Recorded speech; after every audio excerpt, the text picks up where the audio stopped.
사고력은 아이들이 얼마나 차이가 날 것 같으세요? 같은 나이, 같은 학년이라도 4년 이상의 차이가 날 수 있다. 이렇게 얘기를 하고 있어요. 4학년짜리가 2학년 수준의 사고를 한다? 안녕하세요. 주작가의 스몰빅 토크입니다. 오늘의 인터뷰인은 전국 100여 개의 교육기관에서 2만 명이 넘는 학생들의 사고력 진단을 도와주신 사고력 교육 전문가 박주봉 작가님입니다. 시청자분들께 인사 부탁드릴게요. 예, 안녕하세요. 17년간 사고력 한우물 맛봐왔습니다. 공부 자립의 저자 박주봉입니다. 네, 안 그래도 오늘 이제 이 공부자립이라는 책을 출간하셔서 이에 대한 얘기를 나눠볼 건데, 최근에 뭐 자기주도 학습, 뭐 저희도 이제 굉장히 강조를 많이 하는 부분이고, 선생님께서 이제 공부자립이라고 하셨으니까 이 선생님께서 생각하시는 공부자립의 의미는 뭔가요? 제가 생각하는 공부 자립은 세 가지 관점이에요. 그러니까 하나는 공부의 본질에 대해서 아이들이 생각하도록 만드는 것. 두 번째는 그거를 하기 위해서는 의도적인 관점을 가져야 된다는 것. 세 번째, 그것을 실제 행동으로 옮겨야 된다는 것. 공부의 본질은 저는 이해와 탐구라고 생각을 해요. 그러니까 이해 개념은 학교에서 해주는 겁니다. 학교에서 수업을 하는 이유가 아이를 가르쳐 주는 거죠. 가르쳐 주면 학생은 뭐를 해야 됩니까? 이해를 해야 되죠. 근데 이해를 하고 끝난 상태, 그거는 더 이상 응용할 수 있는 역량이 없어지잖아요. 지식을 하나를 배웠으면 그거를 다른 것과 연결시켜보고 그 자체를 또 심화시켜보고 이게 탐구 과정이라는 거죠. 그래서 이해와 탐구가 자연스럽게 연결이 돼야 돼요. 그게 공부의 본질이라고 봐요. 그러면 그런 공부의 본질을 깨닫는 아이들이 있나요? 그게 없죠. 저희가 보는 바로는요. 기본적으로 아이들이 저희가 이제 학습이라고 하는 단계에 들어오는 게 대개는 초등학교 입학하고 나서요. 그 아이한테도 인생이 있죠. 한 살부터 8살까지 살아온 인생이 있잖아요. 그 인생은 차곡차곡 하루하루에 그것이 습관으로 자리를 잡습니다. 아이들이 지금 받아들이는 건 대부분 뭘 보고 있냐면 어떤 지식이든 정보든 체험이든 뭐가 많이 들어옵니다. 근데 그거를 자기 걸로 정리해볼 또는 그거 가지고 한 번 더 생각해볼 시간 이런 게 없었어요. 초등학교 막상 딱 들어오면 벌써 뭐 합니까? 뭐 문제집 풀어야지. 당연히 수학 풀어야 될 거고, 당연히 영어 풀어야 될 거고. 얘들이 하는 건 하루 종일 그거 돌고 있다는 얘기죠. 그러면은 이 아이한테 먼저, 공부라고 하는 거는 주어진 문제, 주어진 숙제, 뭐 하라는 거를 그냥 해 나가는 것이 공부구나.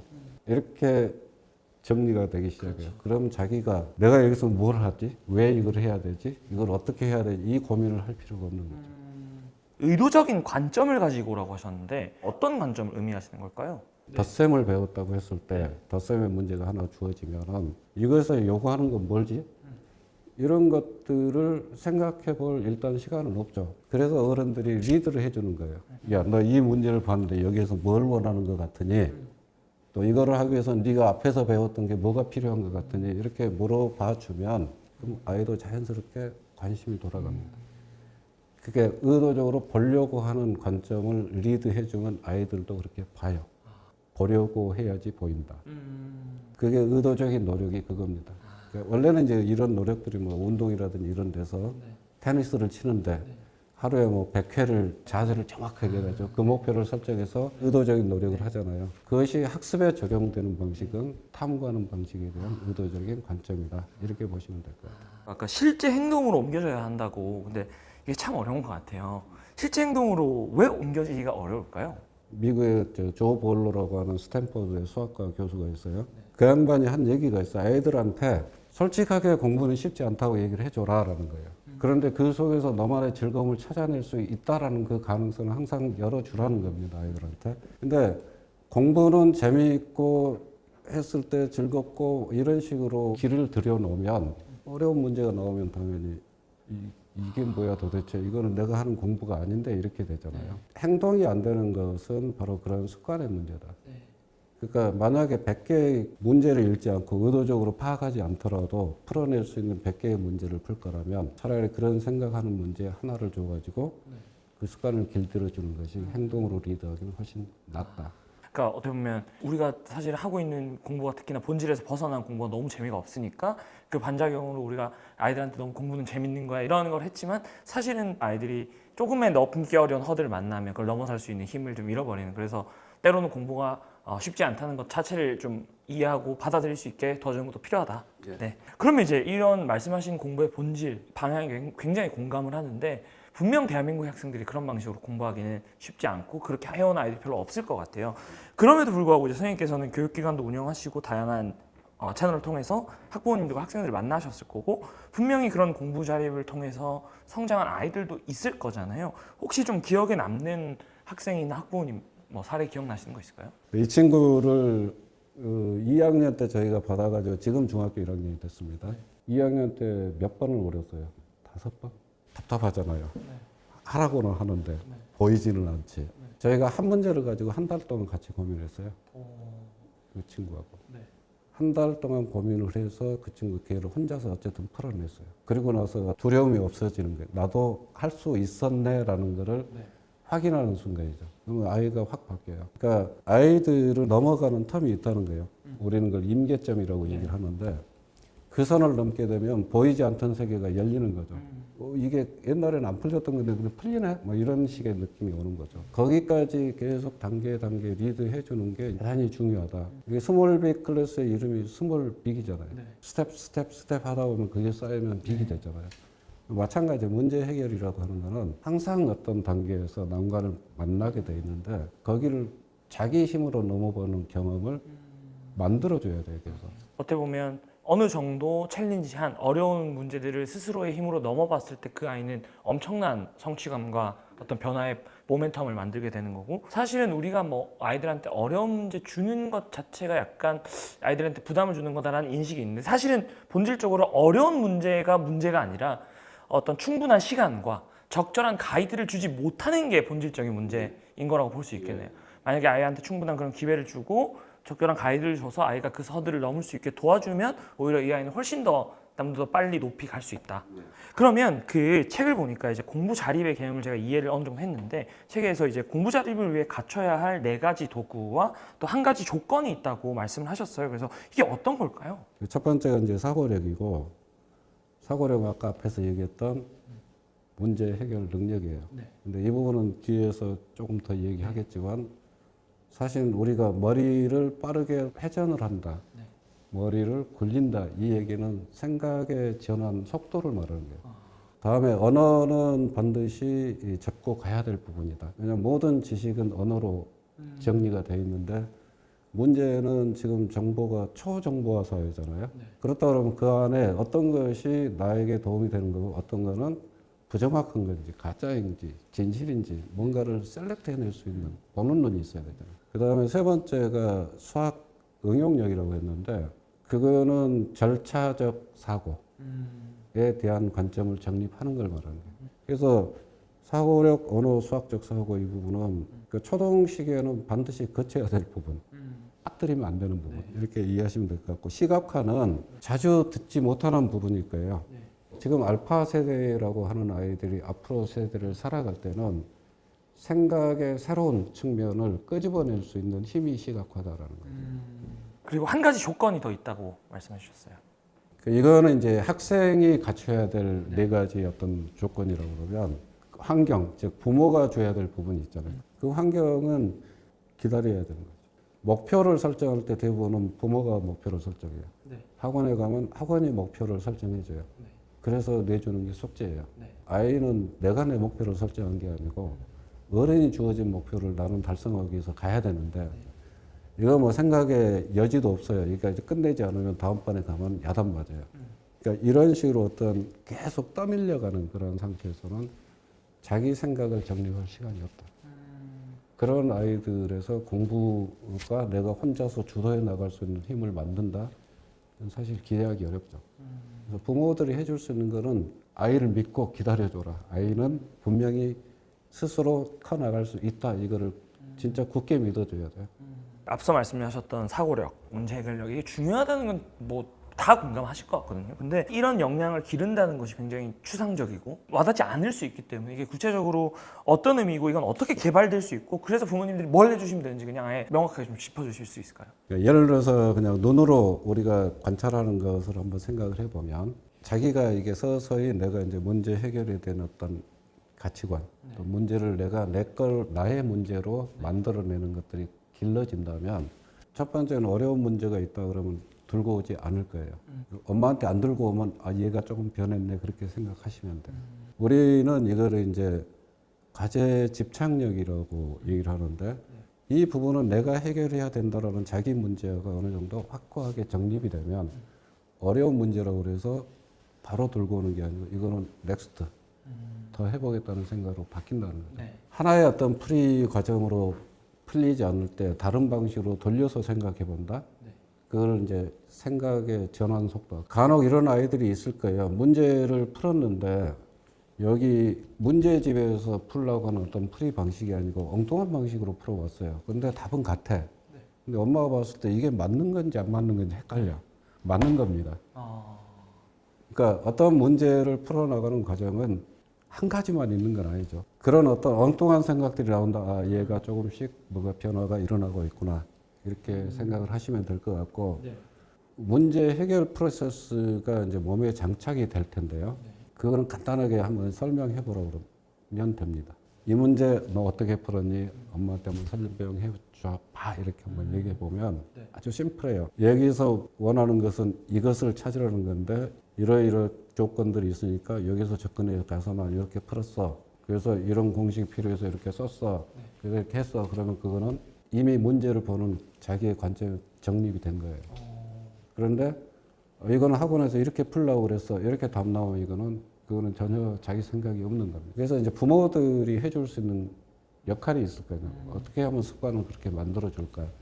그것이 답보다 과정에다 관심을 두라는 얘기입니다. 답보다 과정에 관심을 둬라. 말씀 주신 거 외에 또 어떤 사고력 길러진 아이들의 특징이나 도울 수 있는 방법 이런 거 있을까요? 편하게 생각하면은 그 학원에 맡기는 것이 가장 편한 방법이라고 생각할 수 있어요. 요새 부모들은 굉장히 바빠요. 맞벌이 하는 경우도 있고 하다 보니까 자기가 아이를 꼭 뭘 배워야 된다 하는 그런 목적의식이 아니고 어쩔 수 없이 보낼 수밖에 없는 환경 때문에 학원에 가야 되는 아이들도 있죠. 그랬을 때 이제 부모들이 어떤 기준으로 그런 학원들을 선택할 것이냐 이런 부분들을 좀 고민하셔야 될 것이고 그렇게 해서 어쩔 수 없이 보내긴 했는데 거기에서 나오는 하루의 숙제 양이라든지 이런 것들이 너무 많다 했을 때는 사실은 적절하게 제어를 해줘야 됩니다. 부모들은 학원에서 이렇게 하라고 그러면은 당연히 해야 될 일이니까 낸 거겠지라고 넘어가 버리거든요. 그래서 그런 부분들을 최소화시켜 주면서 차라리 숙제를 조금 더 어려운 걸 줘서 얘가 풀어보게 하는데 그때 포기하잖아요. 포기하지 않도록 선생님 좀 잡아주세요. 이런 요구를 할 수 있어야 된다라고 생각을 해요. 한 가지만 덧붙이면 사고력은 아이들이 얼마나 차이가 날 것 같으세요? 같은 나이 같은 학년이라도 4년 이상의 차이가 날 수 있다 이렇게 얘기를 하고 있어요. 다시 말해서 똑같이 4학년인데 어떤 아이는 6학년 수준의 사고를 할 수도 있고 어떤 아이는 2학년 수준의 사고를 할 수 있다는 얘기예요. 이 얘기는 굉장히 시사하는 바가 큰데요. 4학년짜리가 2학년 수준의 사고를 한다? 자기 학년에 배우는 교과목 이해가 안 될 가능성이 8, 90%입니다. 아이를 먼저 알라라는 거죠. 제가 아까 어려운 문제를 주라는 얘기는 얘 상태에서 어려운 문제예요. 그래서 무리한 요구를 하지 않도록 그렇게 할 필요가 있다고. 부모님들께서 제 생각에 그럼 말씀하신 사고력이 사고력 수학할 때 사고력이랑 비슷한 건가요? 같은 건가요? 생각하실 수 있을 것 같거든요. 그 사고력 수학은 없는 용어입니다. 원래는 이제 수학적 사고라고 얘기를 해요. 그 사고력을 제가 아까 심플하게 그냥 문제 해결하는 능력입니다. 이렇게 얘기를 했지만 문제를 해결한다고 하는 것은 지능의 작용이에요. 근데 이 지능은 여러 가지가 있다고 얘기하잖아요. 뭐 언어 지능도 있고 논리 지능도 있고 공간 지능 뭐 여러 가지가 있단 말이죠. 그런데 하나의 문제를 해결할 때 수학 문제는 수학적 지능만 가서 해결하고 국어 문제는 언어 지능만 가가지고 해결하고 이런 문제는 세상에 없다는 거죠. 모든 문제는 복합적으로 지능이 작동을 해요. 사고력을 제대로 한다 그러면 전체를 다 자극이 가도록 해야 돼요. 언어에도 가야 되고 수리에도 가야 되고 공간도 가야 되고 다 가야 돼요. 그러면 나중에 어떤 문제가 들어왔을 때 얘 세 영역이 동시에 이렇게 불이 들어와 있다. 스탠바이 상태가 와 있다는 거예요. 그래서 고르게 자극을 줘야 된다. 사고력 수학을 한다고 해서 사고력이 집중적으로 막 개발이 되는 게 아니다. 그런 개념 자체가 없다. 그리고 두 번째는 우리가 일상에서 뭐 책을 읽던 어떤 경험을 하든 그 또한 사고력을 개발하는 데 매우 중요한 역할을 하는 것이다. 그러니까 사고력 수학만 뭔가 대단한 효과가 있는 게 아니다. 그러면은 그런 동시에 자극을 줄 수 있는 어떤 학습의 방식 이런 게 있나요? 엄마들이 쉽게 할 수 있는 건 뭘까요? 그 질문이에요, 질문. 질문. 그게 수학 문제가 됐으면 그 수학에 대해서 질문하는데 엄마들은 수학에 대해서 질문한다 또는 언어에 대해서 질문한다 굉장히 두려워합니다. 왜? 질문을 했는데 아이가 답변을 못하면 내가 설명해 줘야 되는데 아니 나도 모르는데 내가 이 질문했다가 왜 내 발목을 잡아 이렇게 될 수 있잖아요. 근데 그렇게 가르쳐 주기 위해서 질문하는 게 아니에요. 정말로 아이가 어떤 생각을 하고 있는지 궁금해서 질문하라는 거예요. 질문했는데 아이가 답변을 못해. 그거에 대해서 비난할 필요도 없고 걱정할 필요도 없어요. 그런 것들을 반복시키라는 거예요. 아이한테 주는 그 임팩트는 뭐냐면 엄마가 나한테 뭔가 질문하는데 답이 나오든 안 나오든 그거 가지고 뭐라고 하진 않더라. 어떤 상태에 내가 답을 하든 엄마는 나를 지지하고는 있어. 그런데 그거를 내가 찾아보도록 하는 거죠. 그러면 기다려주는 거잖아요. 아이도 생각해볼 시간을 갖겠죠. 그래서 질문이라고 하는 거를 습관화시켜 주는 건데 질문을 한 가지 질문만 하면 돼요? 문제라고 하는 게 있다 그러면 어떤 단계가 있어요. 문제를 이해하는 단계가 있고 문제를 정의하는 단계가 있고 또는 해결해 나가는 단계가 있고 이 단계별로 질문을 던져주는 방식이 다를 수 있다는 거죠. 그거는 여기 책 뒤에다가 제가 그래서 써놨어요. 공통적으로 질문할 때 어떤 단계면 이런 질문을 던져보세요. 이게 공통적인 질문. 그 어떤 문제든지 그게 수학 문제든 과학 문제든 국어 문제가 됐든 문제 해결 과정 또는 풀이하고 해결해 나가는 과정 이거를 습관적으로 던지다 보면 나중에는 자연스럽게 입에 붙습니다. 그게 자연스럽게 입에 붙으면 엄마가 질문하는 게 뭔가 서먹서먹하지 않아요. 생소한 느낌이 안 들고. 근데 문제는 얘가 분명히 알고 있는데 그 다음에 해결 과정 들어갔는데 딱 멈춰 있더라. 그러면은 다음 단계 그 과정에 질문해봐라. 그렇게 하다 보면 어느 단계에서 얘가 지금 막히고 있구나 하는 거를 엄마가 눈으로 확인할 수가 있어요. 질문을 쪼갤 수 있는 능력이 제가 봤을 때는 사고력이 큰 아이예요. 그 질문을 만들 수 있다는 얘기는 문제를 발견할 수 있다는 얘기예요. 그 아이는 창의성이 있을 가능성이 굉장히 높겠죠. 근데 그거를 혼자서 하라고 안 되니 습관적으로 엄마가 해주다 보면 아이도 그게 몸에 밴다라는 거예요. 아까 특히 저는 와닿았던 부분이 질문을 했을 때 이 과정을 통해서 당장 답이 나오지 않아도 괜찮아.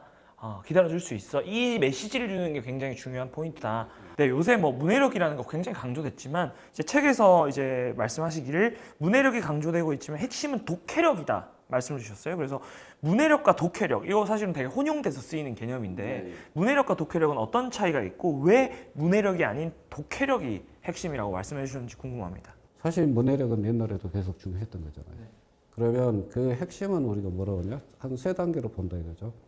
정보를 수집하고 이거를 읽어는 책 하나 선택하는 것도 정보 수집하는 거잖아요. 그 다음에 그걸 가지고 읽어서 이해하고 분석하고 통합하는 과정이 있을 거고. 그리고 했더니 그 다음에 이걸 갖다 나에게 맞는 걸로 쓰고 적용하고 그래서 새로운 것으로 창출해내는 단계가 있을 거라고. 이런 3단계로 구분을 해요. 문해력의 어떤 전체 틀을 보면. 근데 독해는 그 중에 두 번째 단계라고 보시면 돼요. 이해, 분석, 통합의 단계라고. 이해, 분석, 통합. 지금 디지털화가 되고 정보가 많아지면서 굉장히 그 정보의 양 자체 형태가 유통 형태가 넓어지더라도 결국은 중심에는 그것들을 해석하고 이해하고 분석하는 누군가가 있어야 된다. 그게 독해다.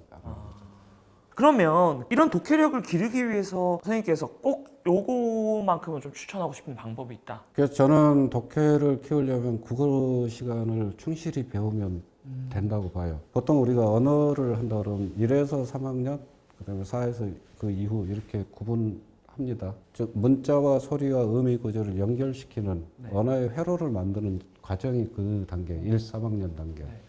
그래서 이때는 읽을 때도 눈으로 읽는 것보다 입으로 읽는 게 대단히 중요해요. 근데 한국어는 영어하고 다르게 발음하는 게 상당히 특징이 있어요. 격음, 경음, 구개음. 그러니까 발음을 어떻게 하느냐에 따라서 의미가 달라지죠. 근데 지금 우리가 4학년 이후 이렇게 아이들을 보면 발음을 잘 못하는 애들이 대단히 많아요. 그러면 문자와 소리와 의미의 연계 체계가 잘못 형성될 수 있다는 거죠. 그래서 그게 이제 3학년 이전에는 낭독을 강조하는 이유고 4학년 이후에는 즉 학문을 위한 읽기가 필요하다. 그건 객관적 독해를 하라는 거거든요. 객관적 독해를 배우는 게 국어 시간에 배우는 거예요. 어떤 잣대를 들이대고 볼 것이냐. 이 관점을 만들어주는 거죠. 그러니까 그거를 국어 시간에 그걸 다 배우고 있다고요. 4학년 때부터 순차적으로 다 배워요. 거기에 국어 교과서를 거기에 중심 목표들이 있습니다. 단원별로. 그걸 놓치지 말고 해봐라라는 게 생각입니다. 그러면 이 책을 통해서 전하려고 하는 핵심 메시지가 있을 것이고 동시에 전달하고자 하는 핵심 정보 어떤 방법론이 있을 거잖아요. 각각 어떤 걸까요? 핵심 메시지는 그 공부는 아이가 해야 된다라는 거예요. 제가 가장 강조하는 단어가 뭐냐면 자기 문제화입니다. 그것이 국어가 됐든 수학이 됐든 뭐가 됐든 이것은 내가 해결해야 될 문제야 라는 의식을 확고하게 가지는 게 공부하는 학생의 자세예요.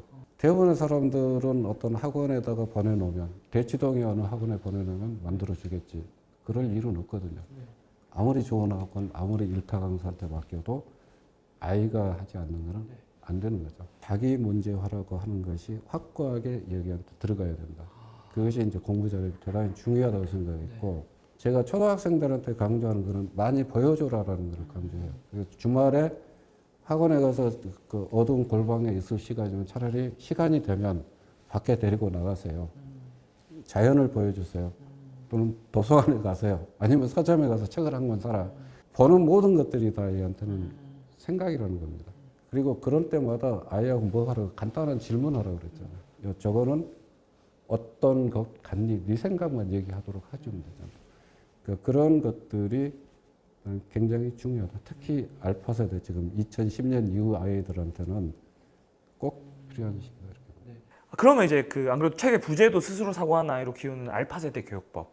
알파 세대에게 그런 역량과 경험들이 구체적으로 중요한 어떤 이유들이 있다면 어떤 게 있을까요? 알파 세대가 고교 학점제 이거하고 지금 맞물려가는 게 되는데요. 이제 고교 학점제 핵심은 뭐냐면 학습에서 자기 선택권이에요. 앞으로는 이게 이제 선택권이 되기 때문에 그럼 뭐가 늘어나느냐? 책임이 늘어나지 않겠습니까? 자기가 결정을 했다면 그 학습에 대한 결과의 책임도 이제 학생이 져야 된다라는 거죠. 어떤 경우에는 정말 자기 혼자 해야 될 과목도 있을 수 있다라는 거죠. 그래서 이제 공부 자립이라고 하는 것이 이 제도화에서는 상당히 중요하게 된다. 그런데 고교학점제하고 상관없이 공부 자립을 하려면 초등식 학습 습관을 정확하게 잡아야 된다. 근데 그게 지금 초등학생들이다. 이 두 개가 지금 맞물려 있는 상태가 현재 상태다. 그래서 알파 세대는 이 부분에 대해서 좀 신경을 써라 이 얘기를 하는 겁니다.